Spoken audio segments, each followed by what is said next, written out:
Hello, dear students. How are you all? I hope you all are preparing well for your exams PT1. So, let's revise the topic. The first chapter coming in your exam is chapter number 1, Production and Management of Crops. So, first, the three terms you need to have a knowledge of: agronomy, horticulture, and animal husbandry. Agronomy refers to the study and development of techniques for improving agricultural practices. Horticulture refers to the cultivation of fruits, vegetables, and ornamental plants. Here, ornamental plants means the plants used for decoration purposes. And animal husbandry is the rearing and management of domestic animals.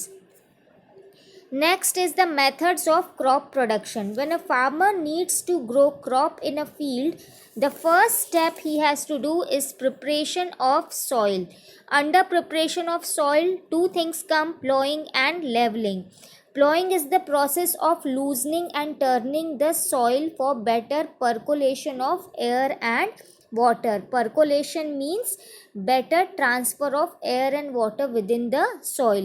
Advantages of plowing is it loosens the soil to allow roots to grow deep into the soil, which gives support to the plant. It aerates the soil, that is provide air to the soil so that the roots of the plant can breathe easily. It also brings the nutrient rich soil to the top so that the plants can use these nutrients. Manures and fertilizers mix better with the plowed soil. Loosened soil help in the growth of earthworms and microbes and increases the fertility of soil. And loose soil helps sunlight to reach the deeper layers of soil and kill harmful microbes. The instrument used for plowing is a plow, hoe, and a cultivator. Next is leveling. Now the plowed soil may have big lumps of soil called crumbs, which are harmful for the plant growths because the roots cannot penetrate these big lumps. So crushing of these lump of soil and gently pressing the soil with a wooden or iron leveler is known as leveling. Its advantages are: it prevents soil erosion, ensures uniform irrigation, allows uniform mixing of fertilizers and manures, and also lessens the loss of moisture through evaporation. Now our soil is prepared, plowing and leveling is done. The next thing is manuring, that is adding manures or fertilizers to increase the fertility of soil. So first we will discuss what are manures. Manures are organic, that is natural substances that supply nutrients required by the plant. They are obtained from dead and decaying organic matter. Manures are of four types. First is compost manure. It is obtained when farm waste like the excreta like cow dung etc., or the vegetable waste, weeds etc., are decomposed by the microorganisms in pits. This process is known as composting. Second is vermicompost. Compost is also prepared by using earthworm to quicken the process of decomposition. In the compost manure, decomposition of organic matter is done by the microorganisms. When earthworms are added to quicken the process of this decomposition of plant and animal waste, and the compost obtained by this method is known as vermicomposting. Third is farmyard manure. It is prepared from cattle dung, residues like straw, leaves, and branches of crop plants which are present in the farm. That's why it is called farmyard manure. And the fourth is the green manure. Before sowing of crop seeds, some leguminous plants like sun hemp or guar are grown, and then it is mulched by plowing them into the soil. These green plants thus turn into green manure, which helps in enriching the soil in nitrogen and phosphorus. The second thing is fertilizers. Manures are organic, natural. Fertilizers are chemical. They are produced in factory. Okay, but they also provide nutrients to the plant. So manures are natural and fertilizers are man-made. The most commonly used fertilizers are NPK, where N stands for nitrogen, P for phosphorus, and K for potassium. Since they are man-made, they will have some disadvantages. That is, it can damage the soil by making the soil too acidic or basic. It provides a source of water pollution, and they are harmful for the microbes present in the soil since they have chemicals present in them. So manure is the better option over fertilizers because manure enhances the water holding capacity of the soil. It makes the soil porous. If the soil is porous, exchange of gases will be easy so that the plant can breathe easily. It improves the texture of the soil and increases the number of friendly microorganisms. The third step is sowing. Sowing is the process of sowing seeds into the soil. Okay, so before sowing the seeds into the soil, we should check the seeds. The seed must be of good quality. They should be healthy and disease resistant. They should not be infected with any pest. Seeds must be sterilized by fungicides, antibiotic, etc. And for sowing of seeds, proper attention care should be taken that they are sown at proper depth and also at proper spacing. If they are sown too deep, then the seeds might get damaged and the plant will not grow. If they are not sown deeper, if they are just sown over the surface, then the birds can easily eat them. Okay, so their proper depth and proper spacing should be maintained. So seeds are sown by four methods: broadcasting, traditional tools, seed drill, and transplantation. Broadcasting is the traditional method where seeds are scattered by hand. So the disadvantage of this method is, since they are scattered by hand, they may not be sown at proper distance, at proper depth. Okay, which can reduce the crop yield. Traditional tool, which comprises of a funnel connected to 2-3 tubes. Seeds put into the funnel travel directly into the tubes, and the sharp ends penetrate into the soil and place the seeds at proper depth. Seed drill is the more advanced mechanism. The mechanism involved in seed drill is very similar to traditional tool. A seed drill is connected to a tractor and has many tubes leading to the plow. This method saves time and labor. Transplantation. In plants like tomato, rice, the seeds are not put in the field directly but are sown in the seed beds in nurseries. They are grown in nurseries first, and the healthy plantlets are selected and then they are transferred to the field. So the process of transferring healthy seedlings from a nursery to the field is called transplantation. Advantages of transplantation is that only healthy seedlings are selected. The fourth step after sowing is irrigation. The process of supplying water to the crops in the field through canals, reservoirs, tube wells, etc. is called irrigation. So farmers earlier they depend on rain, but uncertainty of rainfall leads to the necessity of irrigation. So for the irrigation, we have traditional method in which drawing of water from the wells, human labor and all this are involved. Then the modern methods, under modern methods we have sprinkler system and drip irrigation.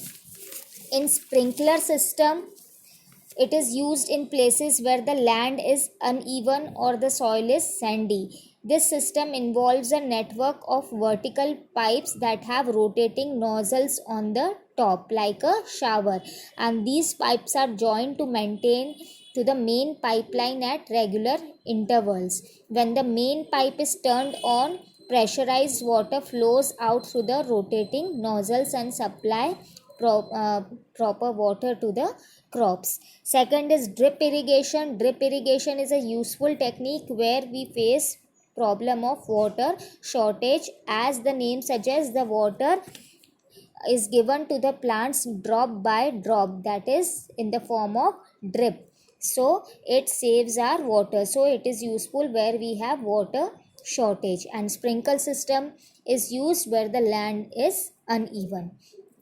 Okay. Now, as we have supplied water to the plants, we have sown the seeds, the crop will grow. The next step comes is the crop protection. Growing crops need to be protected from other plants or animals that can damage it. So, under crop protection, first thing comes is weeding. Weeding is the process of removal of weeds. What are weeds? Weeds are unwanted plants that grow along with our crop plants. So these unwanted plants compete with our main crops for the nutrient, space, air, sunlight, and reduce our crop yield. So these weeds need to be removed, and the process of removing these weeds is called as weeding. Okay. Now weeding can be done by mechanical, that is it can be pulled by hand or using instruments like trowel, which is called khurpa. It can be done by spraying chemicals. The chemicals used to kill weeds are called weedicides or herbicides. Examples are 2,4-D, Delapon, Metachlor, etc. Okay. However, many weedicides are non-biodegradable and they affect the soil fertility. And the last method of weeding is biological control. Some organisms which feed on specific weeds are introduced into the field in large number. They eat the weeds but do not damage our main crop. Okay, so it's a biological control. Next is pest control. What are pests? Pests are organisms which attack and damage the crops. So these pests needs to be killed or removed. Now the pest can include fungi, bacteria, viruses, rodents such as rats, and insects such as termites. Okay. Pests can also be controlled by chemical used to kill pests is called pesticides. Okay. Examples are DDT. And under pesticides are of three types: insecticides which kill insects, fungicides which will kill fungi, and rodenticides which will kill rodents. Okay, so pesticides are of three types: insecticides, fungicides, and rodenticides. This disadvantages of pesticide is that it can kill useful insects as well, like butterflies and honeybees, which help in pollination. They are non-biodegradable, so they will cause harm to the environment. They will cause pollution as they are chemicals. When they get mixed in the soil and get absorbed by the crops, and these crops are consumed by the humans, so it can harm our body as well. The alternative to that is biological control. This method may be slow, but it is non-polluting and highly specific. Biological, as the name suggests, living things are used in this. So products of biological origin, which are called as biocides, are used to control pests. Example, hormones of female insects can be used to trap the male insects. So biocides are very effective and they do not cause any pollution. Second, birds are scared by placing scarecrows in the field. You might have watched this yourself. Some organisms which eat the pest but does not damage the crops can also be used to get rid of the pest. Next step is harvesting. Now when the crops are fully mature, they are fully grown, the process of collecting and gathering of matured crop is called as harvesting. In India, we have two main crop growing season, that is Kharif and Rabi, and one more we have, that is Zayed. It includes growing of some vegetables and low grade cereals. Okay, now harvesting includes two important steps. First is threshing and next is winnowing. The cutting of crop is called harvesting. Now the crop is cut. The crop contains grains. So the grains are separated by the crop by the process called threshing the plants, which is done on the stone or by making cattle walk over the crop. Nowadays, machines which are called threshers are used for this. There are also machine called combines which can do harvesting and threshing both. So combine can do both the work together, that is crops are cut and grains are separated from the crop at the same time through combine. So combine do harvesting and threshing both. Now the grains are collected after threshing have some chaff which needs to be separated. You might have observed a food grain, a rice or a wheat, it is covered by a covering that is called chaff. So this chaff needs to be removed from the grain, and this process is done by winnowing. It is the process in which grains are dropped from the height. The grains being heavier falls close directly to the ground close to the person, while the chaff which is light in weight it blows away and collects at a distance. So in winnowing, chaff is separated from the grains. Now when our crop is gathered and collecting, the next process is storage and distribution of the crop. As the crop yield vary from one season to another, crops do not grow every season. They have specific season for growing. So they needs to be stored so that throughout the year we can have their supply and we don't face their shortage. So these crops are stored in gunny bags, in godowns, in granaries, in silos. Okay, and proper care is taken of the godowns, and wherever they are stored they are regularly checked, and first the crops are dried so that the moisture content is removed from them, and they are packed in gunny bags or jute bags and stored in silos and godowns, and they are regularly inspected for the attack of pest and microbes, and if such case comes, then pesticides and proper care is taken to remove the pest and microbes from the godowns. So these are the 7 steps that a farmer needs to go through in order to grow a successful crop. Next comes is the increasing of crop production. In addition to this 7 step, there are some other steps that the farmer needs to take care to increase the crop yield. And this is crop rotation, mixed cropping, field fallow, high yielding varieties. So first we will study about crop rotation. Growing of a leguminous crop alternating with another crop plant in successive season in the same field is known as crop rotations. What happens, children, is some plants like wheat, rice, they consume large amount of nitrogen from the soil. So once they are harvested, now the soil is of no use. It is depleted of nitrogen and may not be suitable for further plant growth because plants require nitrogen and that is already consumed.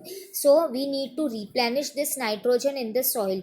This is done by growing of leguminous plant after growing of wheat plant in the same field. So what this leguminous plants do, leguminous plants utilize atmospheric nitrogen and produce nitrates and release them to the soil due to the presence of rhizobium bacteria in the root nodules, and again the soil becomes rich in nitrogen, and again the farmer can grow the next crop, that is wheat. So in the same field, alternating, first we grow wheat is harvested, then we will grow leguminous plant, then again the leguminous plant is harvested, then again we will grow the wheat or rice plant. So this cycle continues alternatingly. This is called crop rotation. Next is mixed cropping. Mixed cropping is growing of 2 or more crops simultaneously in the same field. So here also 2 crops are grown in the same field, but the difference is that in crop rotation alternatingly it is used, that is at one time only one crop will grow, but in mixed cropping simultaneously 2 crops grows in the same field. So there are pair of certain crops like cotton and groundnut can be grown together in the same field. Wheat and chickpea, wheat and mustard are grown in the same field. Okay, what happens is both the two crops complement each other and they both utilize each other's waste products. So the crops are chosen so that the waste product of one crop fulfill the requirements of other crop. Okay, so they both go hand in hand with each other. Next is field fallowing. It is a natural method for the improvement of the field in which no crop is cultivated, that is the land is kept uncultivated for one or more season. At that time what happens, grasses and herbs grow on the field and the animals are allowed to graze on that field. The excreta of animals, the remains of the crop, leftover grasses, weeds, this all replace the nutrients in the soil and make it fit for the cultivation. But this practice is not used anymore because it wastes a lot of time as the land is left uncultivated for a longer period. Next is high yielding varieties. To increase crop production, we need to have crop plants with desirable characteristics. That is, it should be resistant to diseases, drought, and should be able to give a higher yield.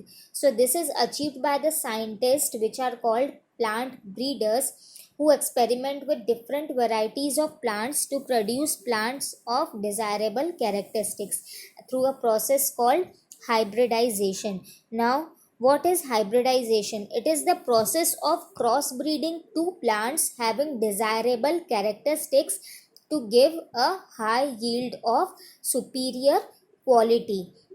So suppose I want two characteristics in my plant. One, it should be resistant to disease, and one, it should be of higher yield. So I have two varieties of plant. One variety plant is resistant to diseases and another variety of plant it gives me higher yield, but I want both these qualities in one plant only. So what I will do is I will crossbreed these two plants, so the offspring that I will obtain after crossbreeding these two plants will give me both the characteristic. It will be resistant to disease also and it will give me higher yield also. And the offsprings that I will obtain, I will repeat it for several generation and I will store it and it will called as my stock. Okay, now this process of hybridization has led to green revolution and the scientist who is responsible for this is Dr. Norman E. Borlaug. He was able to bring a tremendous increase in wheat production in Mexico by this method of hybridization in year 1960. And following him, Indian agriculturalists also imported high yielding varieties from Mexico and they also crossbred them with Indian varieties, and this resulted in tremendous increase in wheat production in India also, and this is termed as green revolution. So high yielding varieties of wheat, rice and maize are obtained. It is given in your book under the table number 5. So just go through these high yielding varieties of wheat, rice and maize. It can be asked in your exam. The last topic is animal husbandry. Man not only dependent on plant, it also depend on animal for food, wool, hide, leather, honey, etc. And this led to domestication of animal. So you need to understand few terms. First is domestication.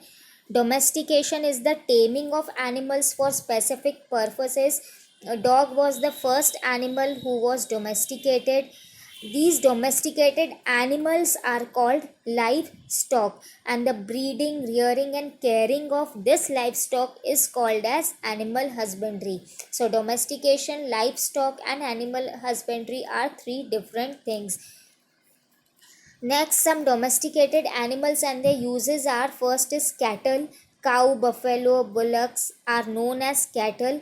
They provide us with milk and other dairy products. So, the animals which provide us milk and other dairy products, they are called as milch animals. So, cows, buffaloes, bullocks are the milch animals. Okay, bullocks are also used in agricultural operations such as plowing. Next is sheep and goat. They are reared for wool, meat, their skin, Goats are reared for meat, milk, hair, and skin. Third is poultry.